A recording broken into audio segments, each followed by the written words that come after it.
ಮಾತು ಇದೆ, ಮುತ್ತಿನಂತಹ ಮಾತು ಅಂತ ಹೇಳುವುದಿದೆ. ಆಡಿದರೆ ಮುತ್ತಿನಂತೆ ಇರಬೇಕು ಅಂತ.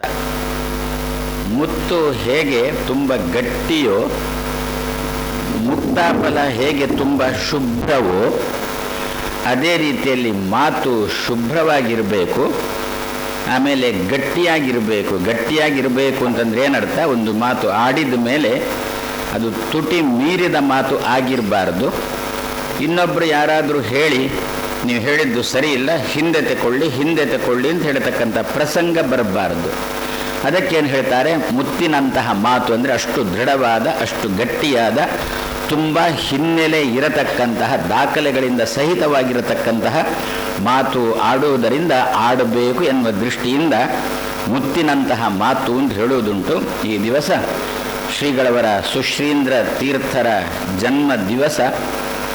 ಬಂಗಾರದಲ್ಲಿ ಮುತ್ತನ್ನು ಪೋಣಿಸಿ ಕೃಷ್ಣನಿಗೆ ಅರ್ಪಣೆ ಮಾಡಿದಂತಹ ಪರ್ವಕಾಲ. ನಮಗಂತೂ ಮಾಡಲಿಕ್ಕೆ ಸಾಧ್ಯ ಆಗೋದಿಲ್ಲ. ಆವಾಗ ಪರ್ಯಾಯ ಶ್ರೀಗಳವರು ನಮ್ಮಿಂದ ಆ ಕೆಲಸವನ್ನು ಮಾಡಿಸಿ ನಮಗೂ ಕೂಡ ಅದರ ಫಲ ಬರುವಂತೆ ಮಾಡಿದ್ದಾರೆ. ಬಂಗಾರದಂತಹ ಇಬ್ಬರು ಶ್ರೀಗಳವರು ಮುತ್ತಿನಂತಹ ಮಾತಿನ ಮೂಲಕ ಆ ಕವಚವನ್ನು ಕೃಷ್ಣದೇವರಿಗೆ ಅರ್ಪಣೆ ಮಾಡಿದ್ದಾರೆ ಅಂಥೇಳಿ ತುಂಬ ಸಂತೋಷದ ವಿಷಯ ಆಗ್ತಾ ಉಂಟು. ಶ್ರೀಗಳವರು, ನಾನು ತಮಾಷೆಗೆ ಹೇಳೋದುಂಟು, ನಮ್ಮ ಹಿರಿಯ ಪುತ್ತಿಗೆ ಶ್ರೀಗಳವರ ಹಠಮಾರಿತನಕ್ಕೆ ಸರಿಯಾಗಿ ಚಿಕ್ಕವರು ಸಿಕ್ಕಿದ್ದಾರೆ ಅಂತ ಹೇಳಿ.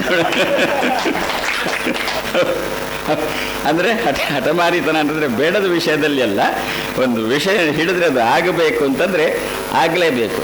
ಅದಕ್ಕೆ ಸರಿಯಾಗಿ ಚಿಕ್ಕ ಶ್ರೀಗಳವರು ಎಸ್ ಅಂತ ಹೇಳಿಕೊಂಡಿದ್ದರಿಂದ ನಿಜವಾಗಿಯೂ ಕೂಡ ಇಂತಹ ಶಿಷ್ಯನನ್ನು ಪಡಿಬೇಕು ಅಂತಾದರೆ ಹಿರಿಯ ಶ್ರೀಗಳವರು ತುಂಬ ಪುಣ್ಯ ಮಾಡಿದ್ದಾರೆ ಅಂತ ಅರ್ಥ.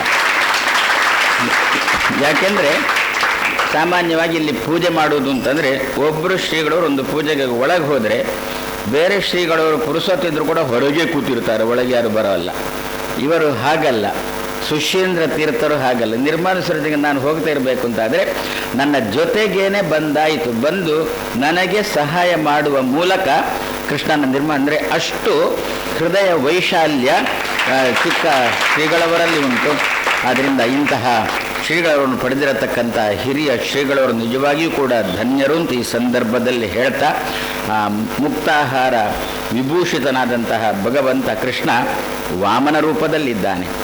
ಅವನಿಗೆ ಅದನ್ನು ಅರ್ಪಣೆ ಮಾಡಿರತಕ್ಕಂಥ ಶ್ರೀಗಳವರು ವಾಮನ ರೂಪದಲ್ಲಿದ್ದಾರೆ.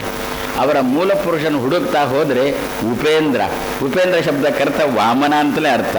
ಹೀಗೆ ಮೂರ್ತಿ ಚಿಕ್ಕದಾದರೂ ಕೂಡ ಕೀರ್ತಿ ಮಾತ್ರ 14 ಲೋಕಕ್ಕೂ ಹರಡುವ ರೀತಿಯಲ್ಲಿ ಶ್ರೀಗಳವರಲ್ಲಿ ದೇವರು ಇದ್ದು ಆ ಕೆಲಸವನ್ನು ಮಾಡಿಸಿದ್ದಾರೆ.